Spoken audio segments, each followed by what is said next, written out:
It really is quite a mess upstairs in the Down to Earth Woodworking shop, and for a pretty good reason. I've got a lot of work to do up here before I can install my new dust collection system.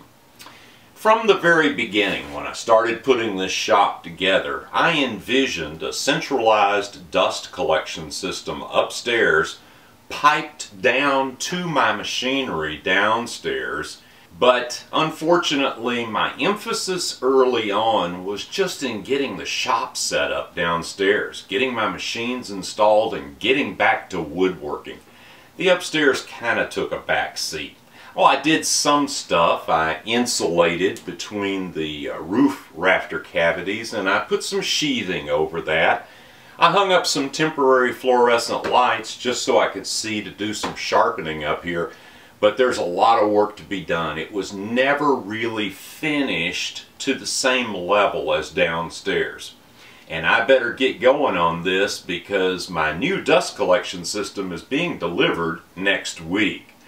But before I get started working, I thought you might be interested to see how I picked which dust collector to purchase. So let's take a look at that. Oh! Obviously, with this roof line, I've got some height considerations to take into account when picking a dust collection system. For that reason, I decided to go with the so-called portable units, even though I'm going to install mine permanently. Now, I'm going to pipe that machine to my equipment downstairs, so I'm going to need some power. But I never run more than one machine at a time, so I don't need gobs and gobs of power. I decided to look and concentrate my efforts in the sort of 2 horsepower range. These are units I could find that were classified as portable and that had 1.5 to 2 horsepower motors. I decided to compare units from Grizzly, General International, JDS, Shop Fox, Laguna, Oneida, Penn State Industries, and Delta.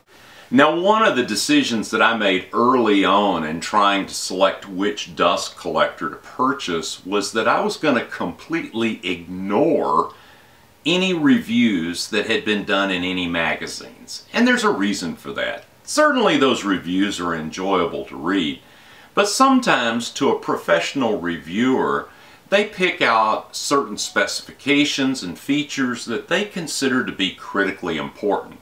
Those features or specifications may not be as important to me, and other specifications and other features may be more important to me.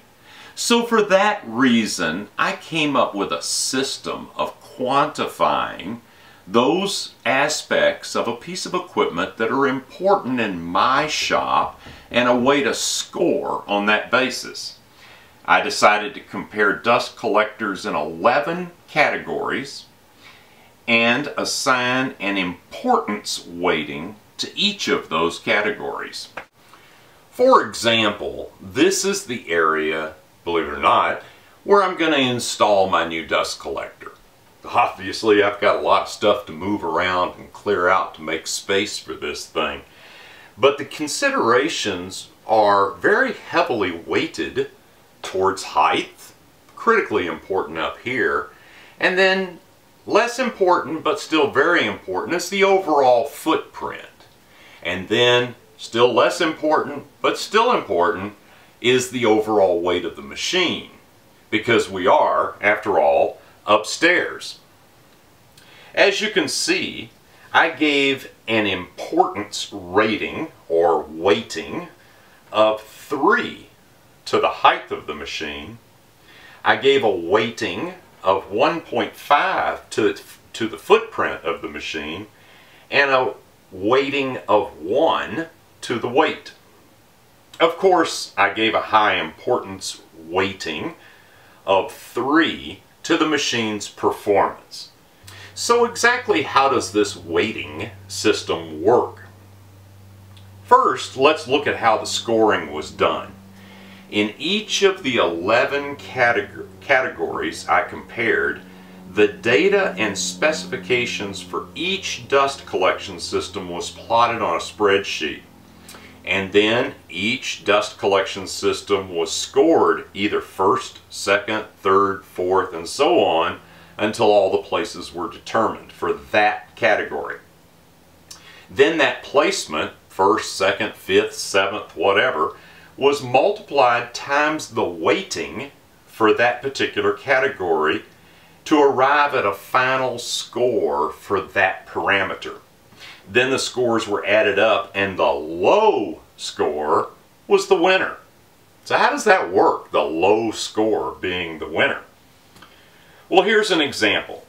The dust collector that ranks number 1 in a category with a weighting of 1 gets a score in that category of 1.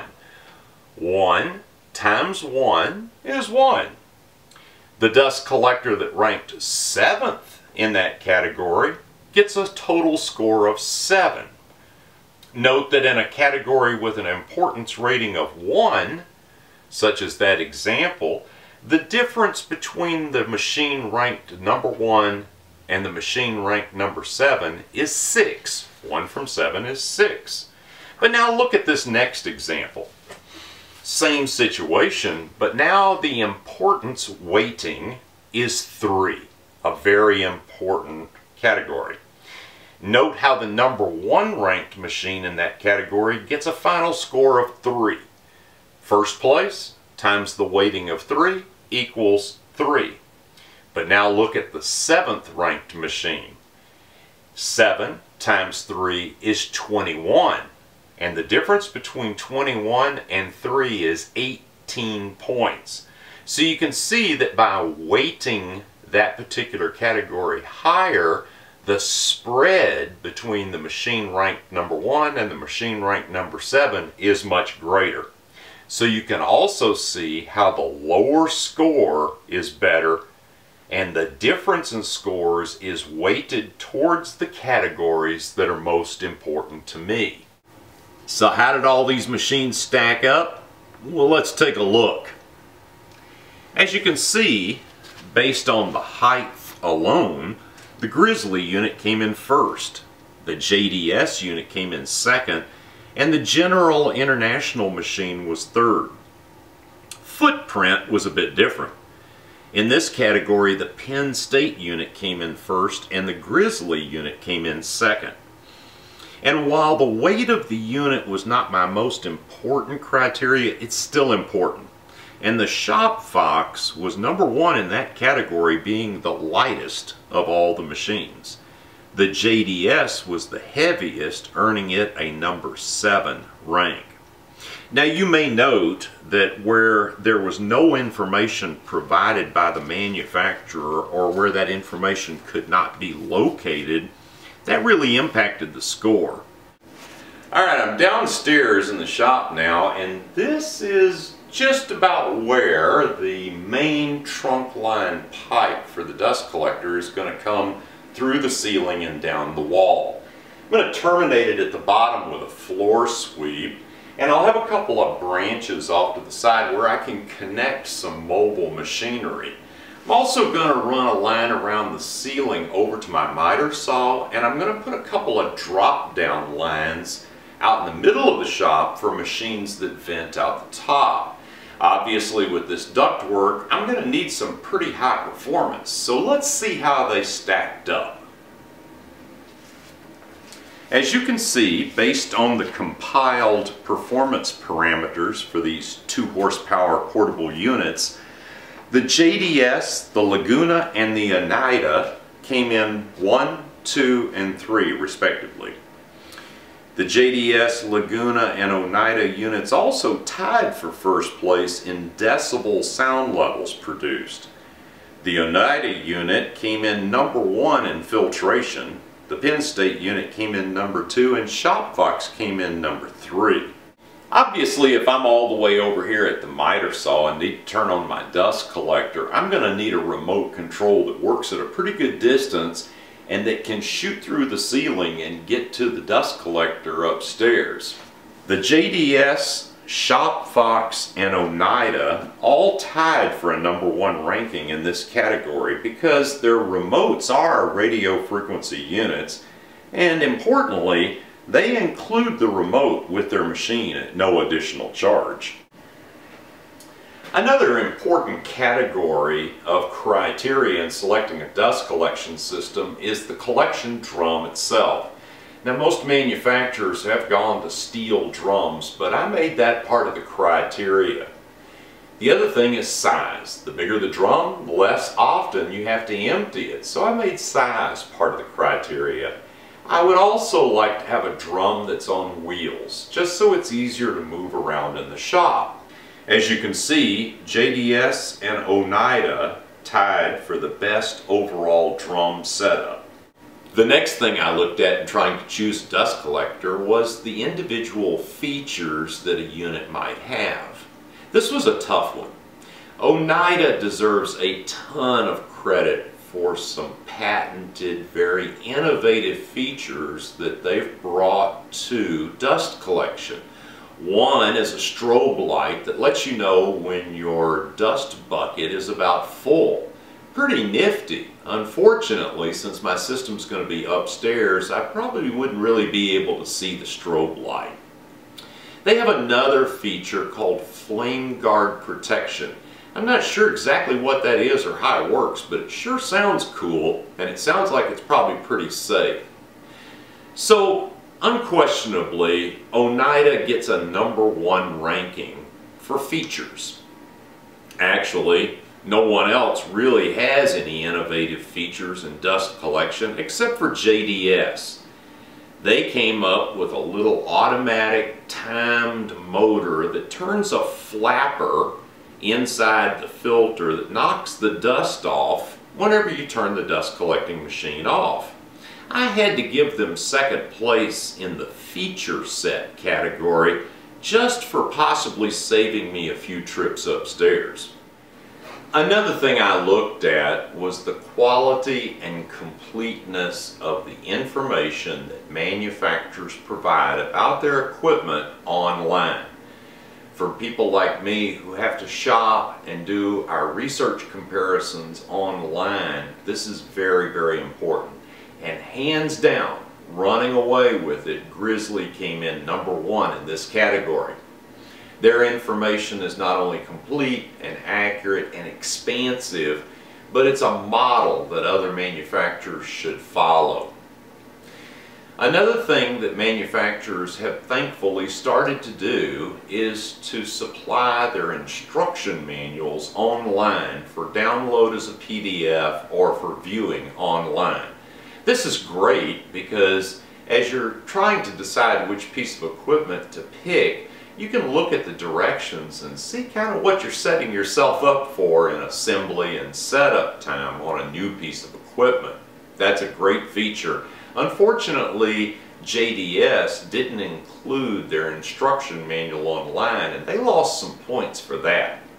The last thing, and frankly a thing with low weighting of just a 1, is the price.